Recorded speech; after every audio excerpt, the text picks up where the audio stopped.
Mr. Tatum, we up here at 39th and Cottage, and we should see the transformation. The old projects, the Madden homes are right over here. They used to be. They used to be over here. That's what I meant to say. It used to be That's over here. Oakwood Shores now. Unbelievable. Oakwood Shores. This is Mandrake Park, 39th. Mandrake Park. Mandrake Park. You remember Mandrake, right? Mandrake was great. I never interviewed Mandrake. I regret it, but he didn't like being in front of the camera, so I never got around to it. But behind us is the Center for Inner City Studies. We in the hood, but they transform in the hood. But as they transform, I'm talking about transformation. That's the subject, transformation. As they transform into what's once this was called the hood, the projects are all around us. They kick people out. Well, wait. They kicked some because they didn't do one for one here, did they? No. For every unit they tore down, they did not replace units. So some people who used to live here don't live here no more. And some people, they took their temporary move according to CHA policy. They had a temporary move, then they can make a permanent move back to the same complex, or they could choose three. They had what they call a housing choice. They could make a choice of 3 different new developments around the city to come back. But there was a lot of requirements in between the tearing down of the property, making your temporary move, and trying to get back. Matter of fact, wherever you moved to on your temporary move, you still were bound by the same HUD regulations and rules. So if somebody got arrested, if you lost your job or you didn't have a job, you needed to get a job, it was a lot of things that kind of systematically eliminated people where they knew they would not have to have enough replacement housing on a one-on-one basis for every person that moved, have another unit, have a unit available for them, because through nutrition, they knew that everybody out of 10 people, maybe 2 may move back.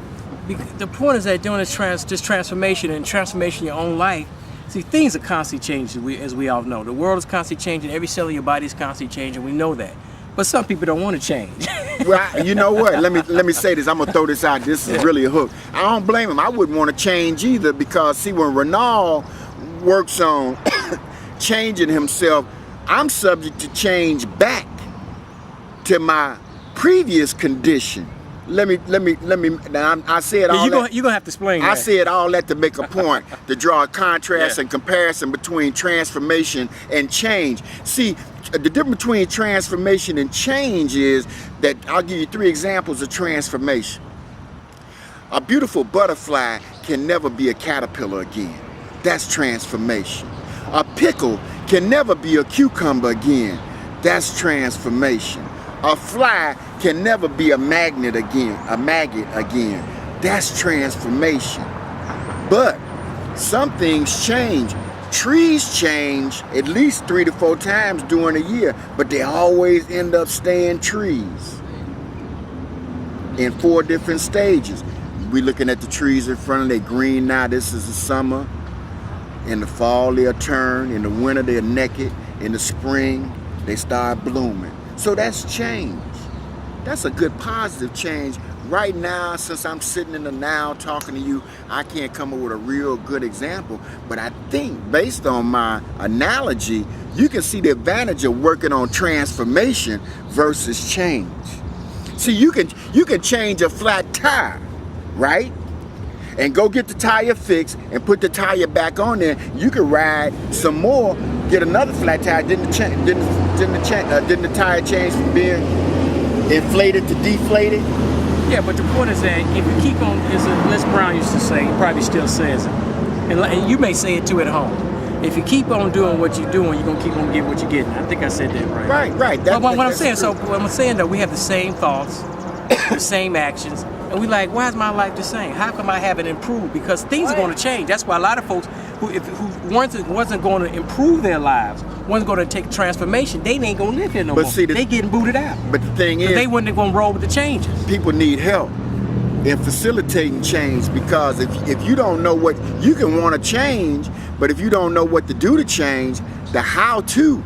If you don't know how, if you have the desire, all the answers you're looking for is going to show they'll up. They'll present themselves, because it's kind of like when the student is ready, the teacher appears. That's right. When the student is ready, the information appears. It's the same thing. So when people that are watching this program or will watch this program, when you start changing your environment, and you start changing your mindset, when we start changing our mindset and start changing our environment, let me change my language, that everything that we need is already in the universe. Well, people sitting at home right now, and I've been guilty of it too.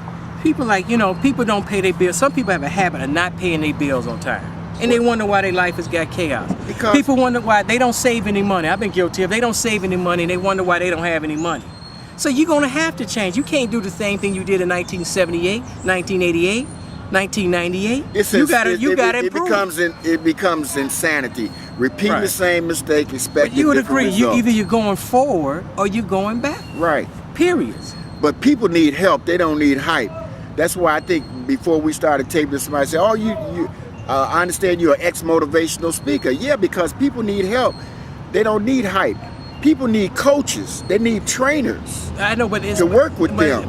But the coaches and trainers are out there. Like you said, if you're ready, the teacher will come. I was talking to you a minute ago where we're talking about the Eckhart Tolle tapes for you new agers, you people like them. Right. It's really not a motivational take. Oprah is promoting this book, and in my line of business, I'm a limo driver. Y'all know that. And some of y'all know that. And I met the guy 3 times. First time I didn't know who he was, and the second time I know that name from somewhere. And I went on and bought his audio CD and had it signed and what. That's very good. He's talking about being in the now and relinquishing the ego and yada yada yada. But the point is, if you're ready for change, they will show up.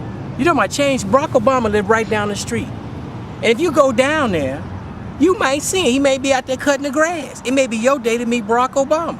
So when you're ready, everything's gonna show up if you're ready. You agree with that? Right. And plus, it's your consciousness is like a magnet. It only draws to you. What we think about, we bring about. Right. What we think about, we bring about. You are what you think. If you say, "Oh, it's so bad, it's so bad, oh, it's so bad," and I've been a victim of this. I'm the first to admit that. Yes. See, I'm not gonna come from the motivational mountaintop talking about you can be all you want to be without joining the army and all that craziness. No, man. Look, it requires a lot of work. I was just sharing with a guy yesterday that one of the greatest things I've realized since I've been on the planet is that I finally found out the key to my success is allowing other people to help me. Because I've been in the helping profession since 1969. I've been so busy helping other people, and the evidence is just all over the place.